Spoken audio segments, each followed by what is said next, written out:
Aquí estamos nuevamente listos para reflexionar sobre otro texto bíblico. En esta ocasión vamos a tomar un texto del Antiguo Testamento. Hemos estado revisando en los videos anteriores textos del Nuevo Testamento, de los Evangelios. Sin embargo, vamos a tomar en esta ocasión un texto del Antiguo Testamento. Es un texto que creo que conviene revisarlo desde una clave distinta, desde la clave que aquí compartimos para la interpretación de los textos, una clave que nos diga algo concreto, específico, efectivo, para poderlo aplicar en nuestra vida, que nos lleve a una comprensión mucho más profunda de lo que nos está pasando a nosotros como seres humanos en este gran juego llamado vida, y entonces poder transitar las experiencias que forman parte de esta gran obra, de esta experiencia, de una manera mucho más fluida, mucho más ligera. Y la intención es, como te digo en otros videos, el que tú puedas tener una vivencia más plena de todo lo que vayas experimentando a lo largo de tu existencia. Y bien, las claves, por lo tanto, de interpretación no son aquellas que conoces. Aquí revisamos el texto de la Biblia desde una óptica muy particular y específica. Salimos de la interpretación académica, que no está mal. Salimos de la interpretación tradicional, que tampoco está mal, ese tipo de interpretación. Solamente que considero yo que este tipo de interpretaciones se quedan cortas a la hora de conectar con el mensaje profundo de la Escritura. Y bien, el día de hoy tenemos un pasaje muy interesante. Es un pasaje que tiene muchas aristas y que tiene mucha tela de dónde cortar. En esta ocasión solamente vamos a tratar un aspecto de este pasaje. Y ya veré si en los siguientes videos retomo el mismo pasaje bíblico, el mismo texto bíblico, o para analizar otras aristas, otros aspectos que este pasaje tiene, o tal vez me voy saltando a otros textos y después vuelvo nuevamente a este. Porque seguramente vamos a regresar a este texto porque de verdad tiene claves de comprensión de nosotros mismos y de nuestra dinámica en este juego llamado vida, en esta experiencia, que son muy importantes para poder comprender ciertas cosas. Bien, entonces, si me estás viendo, te agradezco que me estés acompañando en esta tardecita. Y pues vamos a iniciar con presentando el texto, con este texto bíblico que nos ocupa hoy. El texto, como te comentaba, del Antiguo Testamento es del libro del Génesis. Y antes de comenzar a revisar este texto, es importante que vuelva a poner sobre la mesa algo que ya he comentado en videos anteriores y que voy a estar comentando de una manera reiterada porque creo que es importante. La Biblia es un libro espiritual. Y como te comentaba, la espiritualidad tiene como lenguaje privilegiado la metáfora, el símbolo, la imagen. Si nosotros no tenemos clara esa clave de interpretación, entonces nos va a ser muy difícil comprender el mensaje profundo del texto y a veces va a haber cosas que no les vamos a encontrar sentido, porque recordemos que aunque la Biblia es un libro espiritual y que contiene enseñanzas que trascienden el tiempo y el espacio y las culturas, la Biblia no deja de ser un libro que fue escrito en un tiempo determinado por una cultura muy específica, y de hecho hoy vamos a ver la importancia que tiene esta consideración. Si tú vas a entrar al mundo de la Biblia, es importante que no pierdas de vista que fue escrita por un pueblo de hace mucho tiempo, un pueblo que tenía una visión muy particular de la vida, que tenía un lenguaje específico. En este caso vamos a tomar un texto que fue escrito en hebreo, que tiene sus particularidades lingüísticas, sintácticas, gramaticales, y recordemos que el lenguaje de un pueblo representa la manera en la que ese pueblo entiende la vida. Y lo podemos ver en nuestro cotidiano. O sea, si tú vas, por ejemplo, a un barrio, vas a darte cuenta que las expresiones que la gente utiliza, el modo de hablar, de articular las ideas, es distinto a si tú te vas a una zona privilegiada hablando de estatus económico. Te vas a dar cuenta que la manera de hablar es distinta porque la manera de hablar de una persona, de un pueblo, de una comunidad, no es más que la expresión verbal de cómo considera, cómo construye y cómo vive su entorno. También es importante decir que la manera en la que nosotros hablamos va marcando también una pauta de creación.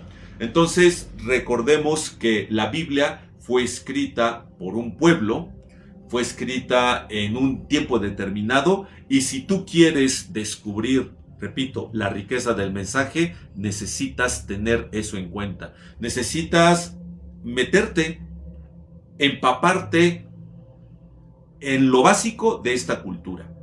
Es por eso que te comentaba también en el video anterior que para acceder al mensaje de la Biblia requieres echar mano de todos los conocimientos que tú has ido integrando en tu ser a lo largo del tiempo, pero también te voy a invitar a que vayas ampliando tu perspectiva y que te vayas haciendo curioso, que te vayas haciendo curiosa, y entonces no te quedes solamente con lo que dice el texto, sino que vayas más allá. En última instancia, como te comenté en el primer video de esta experiencia que estamos teniendo, la última palabra, la palabra definitiva que te va a dar la aplicación específica, poderosa y transformadora del mensaje está en tu interior. Sí, el que tú conozcas ciertas cuestiones teóricas, el que tú tengas cierta información de distintas fuentes, te va a ayudar a abrir puertas, pero la puerta más importante siempre va a ser abierta por esa capacidad, esa habilidad, ese superpoder que todos nosotros tenemos, que es la intuición, que es esta guía interna que se conecta con nuestra esencia más profunda, esta guía interna que se conecta con la conciencia, y de ahí surge un conocimiento que no te lo va a dar nada ni nadie, que no lo vas a adquirir en ningún lugar y que va a surgir de manera espontánea y sorprendente. Entonces es importante que tomes en cuenta eso. Hoy te voy a dar algunas claves culturales respecto a este texto, y se va a poner bueno y se va a poner sabroso. Les agradezco a todos los que se están uniendo a esta charla, que están uniendo a esta transmisión, y pues vamos a darle. Les recuerdo que si tú quieres ver el video completo, a veces este video lo subo a TikTok completo, en ocasiones solamente subo un fragmento, pero los videos completos están en mi canal de YouTube que se llama Multiverso Alma. Multiverso Alma, que también expliqué el sentido profundo a partir de un texto bíblico en el video anterior. Entonces vamos a iniciar, ya, vamos a ir al texto. Este texto es del Antiguo Testamento, del libro del Génesis. Y vamos a tomar ¿cómo se llama? Un texto que nos considero yo, percibo, creo, estoy convencido, que la mayoría de las personas que lo escuchan se quedan en lo superficial y no terminan por entender el poder que hay dentro de este texto. Y para comprenderlo necesitamos, como te comentaba hace un momento, tener en cuenta ciertos aspectos culturales y lingüísticos que están presentes en él. Este texto, como te comentaba, es del Génesis, de el capítulo 2. Y vamos a tomar el capítulo 2 desde el versículo 15. Estamos en el terreno del Antiguo Testamento, y estamos hablando del momento en donde el mundo fue creado. Que te repito, sí, habla de la creación del mundo, no hay que tomarlo en sentido literal, hay que entrar al texto con curiosidad y con disposición. Génesis capítulo 2, versículo 15 y siguientes. Dice: entonces el Señor Dios tomó al hombre y lo puso en el huerto del Edén para que lo cultivara y lo cuidara.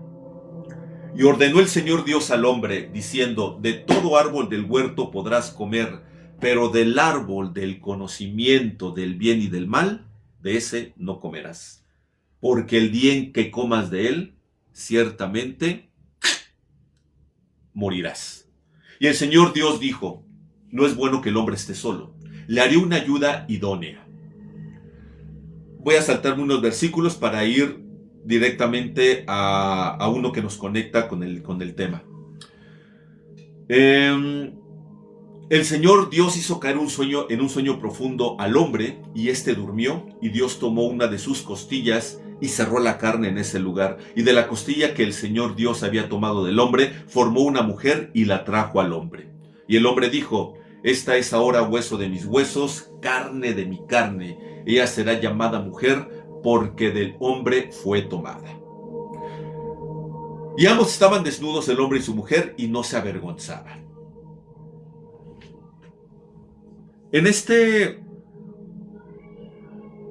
capítulo se pone sobre la mesa el tema del árbol de la ciencia, el conocimiento del bien y del mal, que en el imaginario colectivo queda precisamente como eso, como una historia en donde nos imaginamos un árbol, en donde había frutos, y que la mujer, desobedeciendo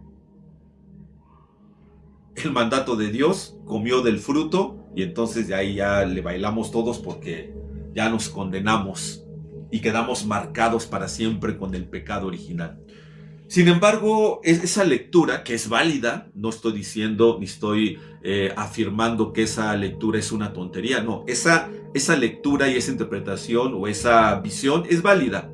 Sin embargo, repito, creo que nos queda corta a la hora de tocar la intención de la Biblia, o de rescatar la intención bíblica de darnos un mensaje y una información que nos transforme.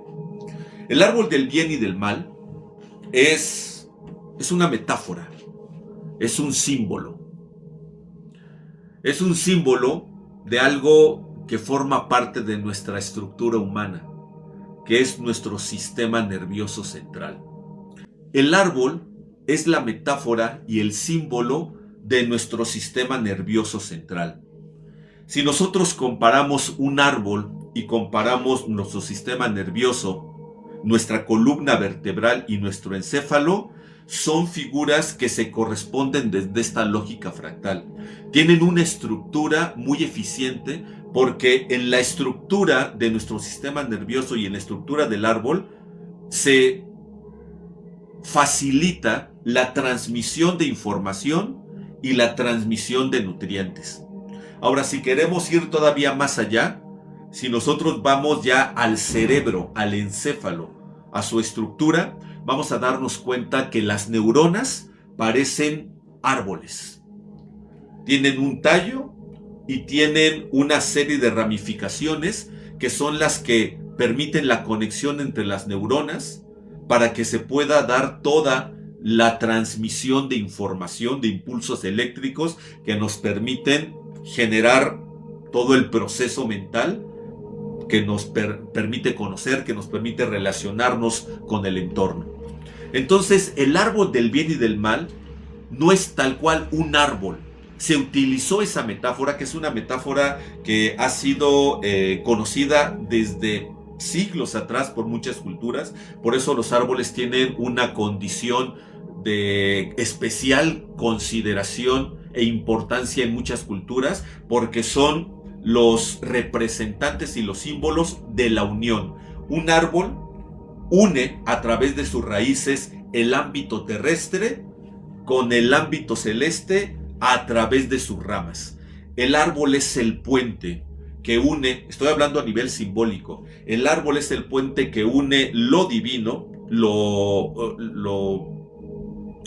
celeste, a través de un puente que es el tronco, con la tierra en sus profundidades a través de las raíces. Entonces, ¿qué nos quiere decir si nosotros tomamos esta clave, el texto bíblico? Bueno, el texto bíblico lo que nos quiere decir es que si nosotros consideramos que nuestra estructura, que conocemos como sistema nervioso, es una computadora que tiene una sola función, la función es preservar la vida. Es una serie de mecanismos que lo que buscan es supervivencia. Nuestro sistema nervioso lo que marca es mantenernos vivos. Esa es su función. Distribuir toda una serie de información, toda una serie de impulsos eléctricos que después se van decodificando y codificando al mismo tiempo para que nosotros como sistema podamos situarnos en un entorno de tal manera que podamos responder a los estímulos y entonces mantener nuestra integridad física. Nuestro sistema nervioso, todo nuestro cuerpo está organizado y está diseñado para que nosotros sobrevivamos en un entorno físico material. Ese es el objetivo primario de nuestra corporalidad. De tal manera que el sistema nervioso siempre nos va a mantener en una actitud de continua alerta. Vamos a llamarlo así, de estar a la defensiva, en mayor o menor grado. Para eso está hecho nuestro sistema, para mantenernos sobreviviendo, para mantenernos vivos. Y ahora, ¿por qué la importancia? Y voy a ir conectando precisamente esta idea con el texto bíblico para llegar al mensaje profundo. Recordemos que el árbol del bien y del mal, de la ciencia, del conocimiento del bien y del mal, es un árbol que Dios le prohíbe al hombre comer de su fruto. Si tú comes del fruto del árbol del bien y del mal, entonces morirás. Si nosotros solamente reducimos nuestra experiencia de vida al ámbito biológico, es decir, si nosotros solamente nos acotamos o nos limitamos a vernos como entes biológicos, vamos a quedarnos, como les comento, en el ámbito de la supervivencia, en el ámbito de preservar la vida, en el ámbito de lo más básico. No vamos a preocuparnos por otra cosa más que por lo material. De tal manera que el ámbito trascendente, el ámbito espiritual, queda de lado. Porque lo importante es mantenernos vivos. De una u otra manera, en esta estructura y en esta organización hay emociones que son fundamentales. De hecho, si nosotros analizamos las emociones desde una perspectiva evolutiva, la emoción primaria, la que compartimos con todos los organismos, es el miedo. El miedo es la primera emoción.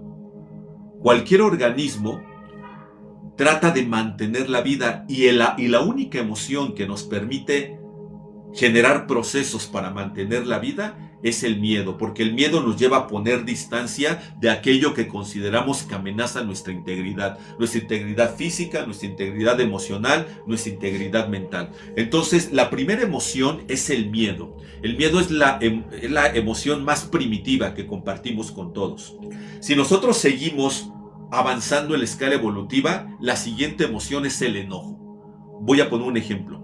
Si tú persigues a un animal salvaje, a un animal silvestre, si tú persigues a una rata, por ejemplo, primero la rata, por conservar su integridad física, por conservar su vida, por sobrevivir, lo primero es huir. Es decir, siente miedo y huye.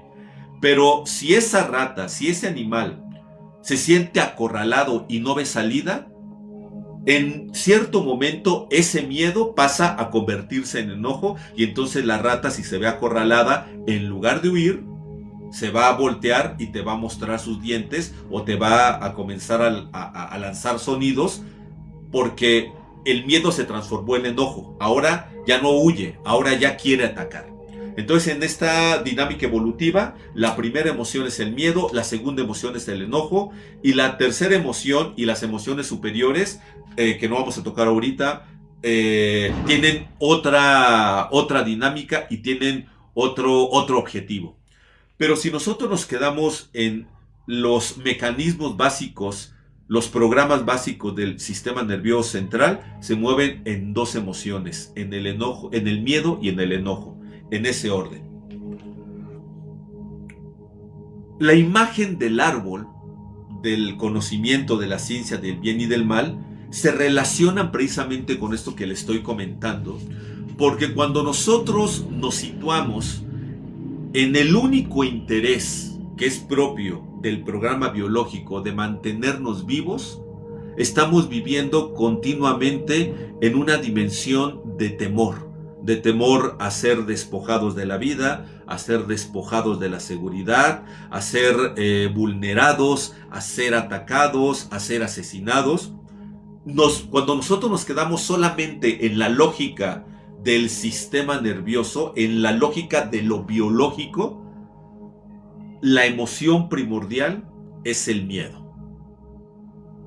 Es decir, necesitamos estar atentos con cierta dosis de temor para evitar que seamos víctimas de algo que nos perjudique.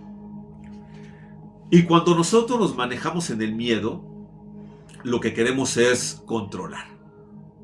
Queremos tener control de las situaciones.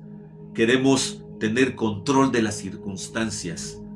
Porque cuando sentimos que tenemos el control, nos sentimos seguros. Si yo sé qué va a pasar, si yo soy capaz de predecir o soy capaz de tener una idea de lo que puede suceder, si yo tengo perfectamente ordenado todo mi entorno, sé a dónde puedo ir, sé con lo que cuento, eso me hace sentir seguro. Y para generar esos procesos de seguridad y de ordenamiento, el cerebro me sirve mucho, porque la función del cerebro es jerarquizar, es analizar, es organizar en función de un objetivo: sobrevivir, mantener mi integridad. ¿Por qué creen que dicen que no te dejes llevar por las emociones y por el corazón? Piensa antes de actuar, porque el cerebro, fiel a su función, siempre me va a dar criterios en donde el miedo está presente y me va a decir: a ver, vete con pies de plomo, no te dejes llevar. Entonces, el cerebro, la dinámica del sistema nervioso central, es mantener la vida, y para mantener la vida es importante controlar las cosas. Mantener el control de nuestro entorno y de todo aquello que podemos percibir y a lo que tenemos acceso. Entonces estamos hablando de que Dios le dice: no te acerques a ese árbol, al árbol del conocimiento, del bien y del mal.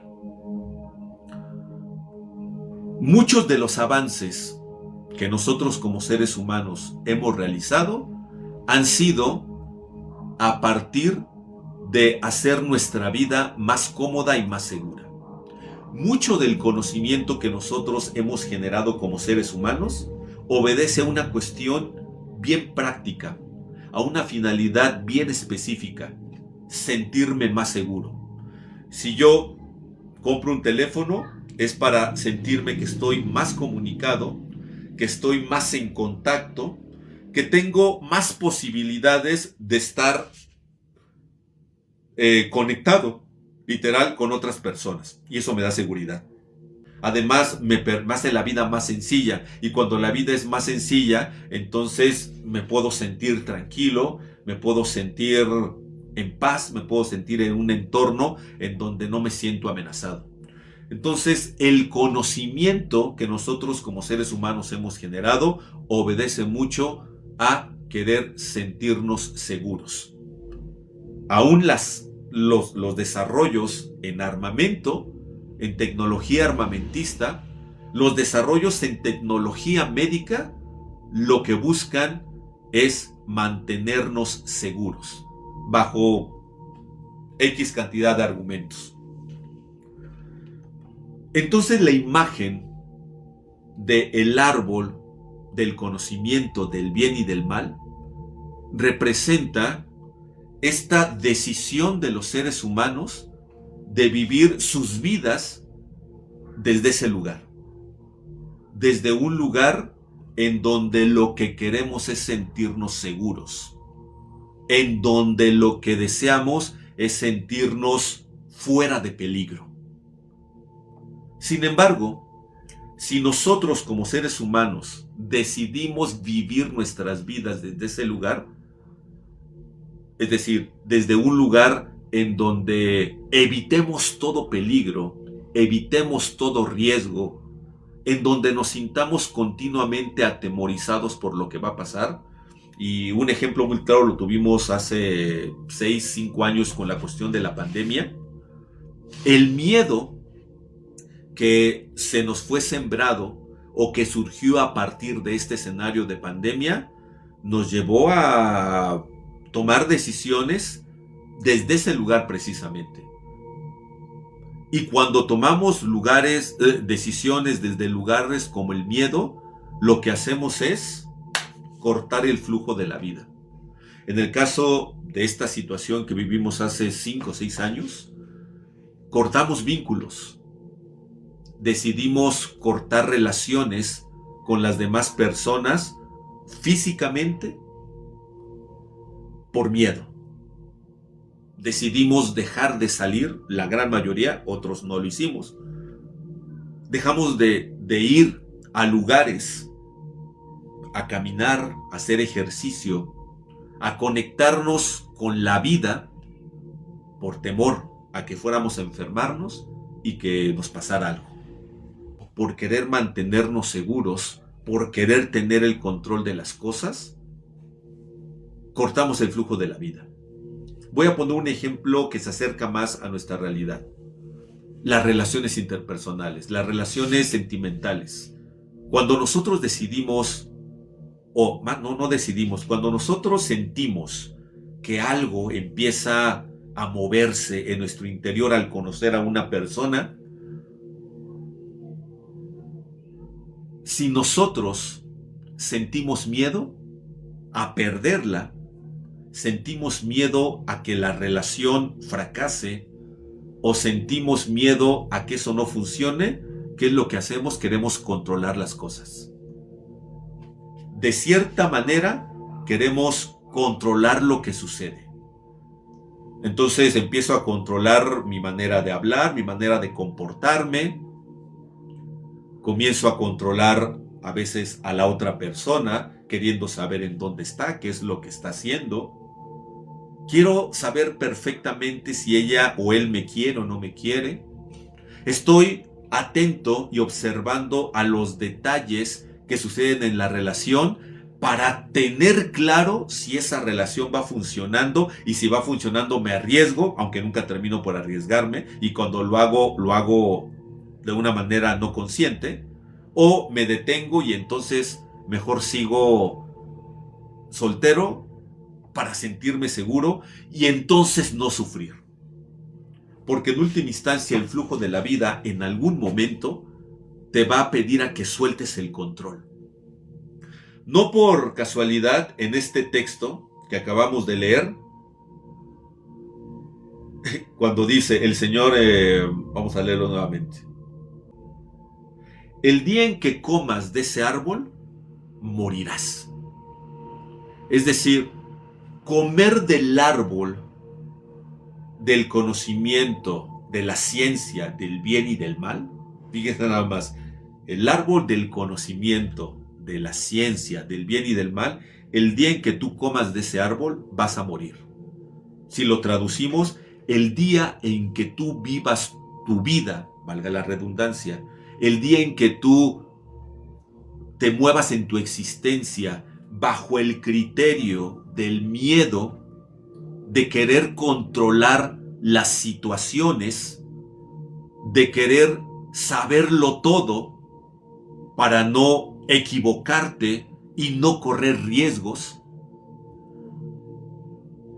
Cuando tú decidas vivir de ese criterio, te vas a desconectar con la vida. O sea, metafóricamente, vas a ser un muerto en vida.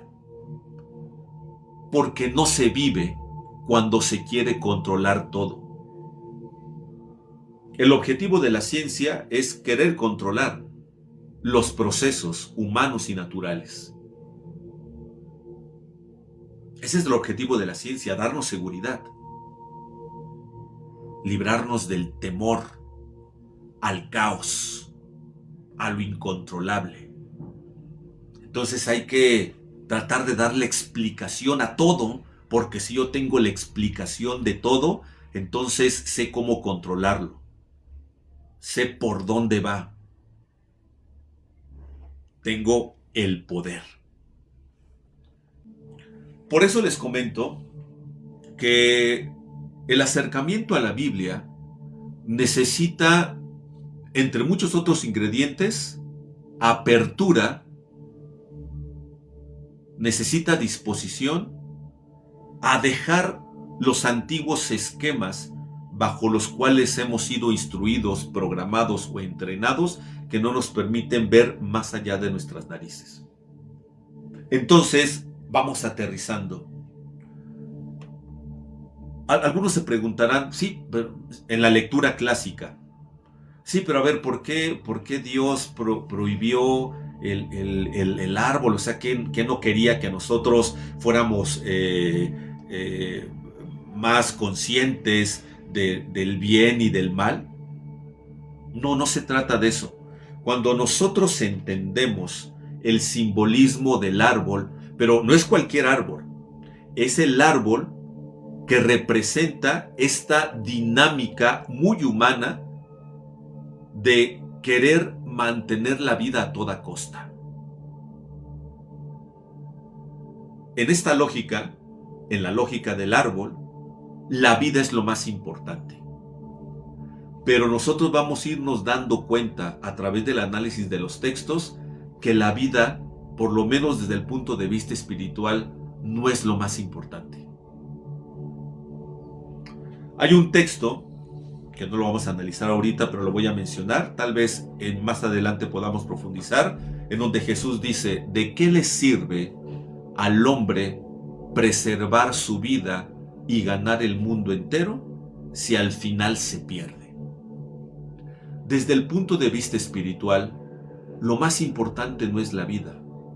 Lo más importante, en la lógica que nosotros hemos manejado a lo largo de estos videos y que es la lógica bajo la cual leemos la Biblia, lo más importante es que tú recuerdes quién eres.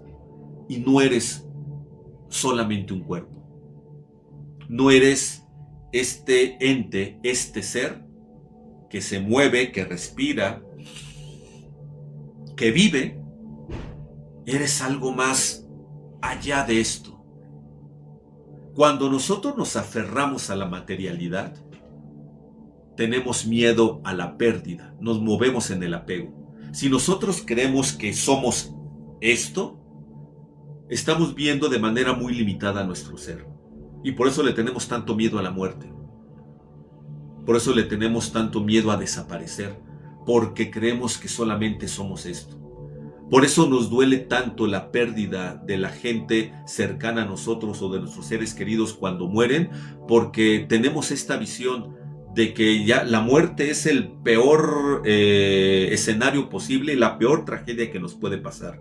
Yo no estoy diciendo que la muerte no sea un golpe anímico y emocional. Claro, mientras estemos en este mundo y en esta terrenalidad y mientras seamos seres humanos y nos vinculemos y nos apeguemos, porque es parte del juego, es parte de esta historia, es parte de la película, del argumento, el experimentar el apego, experimentar el cariño. Claro, cuando alguien parte, cuando alguien muere, claro que nos va a pegar y nos vamos a entristecer y vamos se nos va a doler y vamos a sufrir. Pero cuando tenemos esta claridad desde la visión espiritual de que somos más que un simple cuerpo, bueno, no simple cuerpo, es una maravilla el cuerpo, que somos más que el cuerpo, entonces comenzamos a movernos de otra manera en la vida frente a la muerte. Sabemos que nosotros, nuestra esencia, trasciende toda materialidad. Tenemos otros criterios. Entonces, el árbol de la ciencia, del conocimiento del bien y del mal, es ese ámbito frente al que Dios nos pone en, nos advierte, nos pone sobre aviso de el día en que tú rijas tu vida bajo los criterios del miedo, de la seguridad, de querer conocerlo todo, árbol del conocimiento, de la ciencia, del bien y del mal, de quererlo conocer todo, vas a vivir en un mundo dual en donde hay cosas buenas y malas, en donde vas a evitar las malas y vas a querer moverte solamente en el ámbito de lo bueno. Pero ¿qué crees? Como vimos ya en los videos anteriores sobre las tentaciones, el mal también forma parte de la vida. Y nos han instruido y programado para vivir en un mundo dual en donde el mal se evita y en donde el bien se procura, cuando el bien y el mal forman parte de esta maravillosa experiencia. Y si tú renuncias a experimentar el mal en cualquiera de sus manifestaciones, o quieres vivir solamente siendo bueno, te desconectas de la vida. Por eso dice, el día en que tú comas de ese fruto, morirás. El día en que tú vivas solamente bajo los criterios de querer controlar todo, de querer conocerlo todo, de saber de qué va este juego de la vida. Ah, no, es que las cosas son de esta manera y no son de otra. El día en que tú quieras moverte en la vida desde el poder que te genera el control, un control ficticio y ilusorio al fin y al cabo, ese día no vas a vivir. Ese día, metafóricamente, te vas a morir. Porque no se vive desde ese lugar, no se fluye desde ese lugar, no se genera conexión desde ese lugar. Cuando nosotros contemplamos este pasaje, y no vamos a analizar hoy la tentación de la serpiente a Eva y todo lo que vino después, esa va a ser tema de otro video que se conecta con este y lo voy a conectar en su momento. Pero cuando nosotros sabemos que la advertencia de Dios, la invitación de Dios, el aviso de Dios hacia la humanidad es: cuídate de vivir desde el miedo, cuídate de vivir desde el control que te da el querer conocerlo todo, el querer comprenderlo todo. Cuídate de vivir en un mundo dual en donde lo bueno y lo malo están separados. Porque ese día te desconectas de la vida. Ese día dejas de vivir realmente. La vida es riesgo. En la vida hay pérdida y ganancia. En la vida hay amor y desamor. En la experiencia terrenal hay vida y muerte. En este juego hay vida y muerte. En esta experiencia terrena, si tú quieres solamente moverte de un lado, vas a terminar desequilibrando tu vida. Es por eso que la invitación que la divinidad, que Dios, y voy a poner una precisión lingüística. A Dios en el Antiguo Testamento se le nombra de muchas maneras en el texto hebreo. Obviamente en la traducción leemos siempre Dios, Dios, Dios. Pero a Dios se le llama Yahvé, a Dios se le llama Shebaot, a Dios se le nombra Elohim en los textos originales de la Biblia. Y la palabra que en este texto se utiliza para nombrar a Dios es Yahvé. Cuando dice, el Señor Dios dijo, de todo árbol del huerto podrás comer, pero del árbol del conocimiento del bien y del mal no comerás, porque el día que comas morirás. El término Yahvé se utiliza en el texto bíblico para manifestar esa faceta de Dios cercano al hombre, esa faceta de Dios que camina al lado de su creación. Yahvé, que es el nombre con el que se da a conocer en los momentos del Antiguo Testamento en donde se hace presente en la zarza ardiente. El nombre que utiliza Dios para mostrar a Moisés es ese. Yahvé, cuando se utiliza en la Biblia, quiere expresar un Dios cercano, un Dios que está a tu lado, que camina contigo. Entonces, el Dios que habla en este texto que te dice, cuídate de comer de ese fruto, del conocimiento del bien y del mal. Y no estoy diciendo que el conocimiento sea malo, pero cuando el conocimiento lo usas solamente para querer mantenerte seguro, para no sufrir, para evitar el flujo de la vida, es en donde las cosas se descomponen. El conocimiento siempre será bienvenido. El conocimiento siempre será útil. Pero cuando ese conocimiento te separa, te fragmenta, te limita, entonces es momento de ver cómo lo estamos usando. La visión bíblica nos enseña que la verdadera vida implica confianza en que todos los procesos que nos acontecen en nuestra existencia están ahí y están bien. Y Dios, esto lo dice en líneas más arriba, y Dios vio que todo era bueno. Y Dios vio que todo estaba bien. Nosotros, bajo este juicio, el árbol del bien y del mal, bajo esta mirada dual, hemos escindido la realidad en esto sí, esto no, esto sí cabe, esto no cabe, cuando la mirada de Dios es una mirada que unifica y le da sentido aún aquello que desde los ojos del ego, retomando la palabra ego, no tiene sentido. Diría por ahí una frase que en algún momento se manejó mucho: Dios escribe en renglones torcidos. No importa que estén torcidos, Dios escribe ahí. Entonces, tiene más sentido, creo yo, ver el árbol del conocimiento del bien y del mal desde esta perspectiva. El árbol del conocimiento del bien y del mal es esa dimensión en donde nosotros queremos evitar la vida misma, en donde a través del conocimiento queremos controlar todo porque estamos temerosos de que me vaya a morir, de que me vaya a enfermar, de que me vaya a traicionar, de que me vaya a doler, de que me vaya a pasar algo. Entonces mejor me mantengo queriendo tener todo en orden. Cuando te mueves en esa línea, te mueres. Si comes de ese fruto, dice la Escritura, morirás.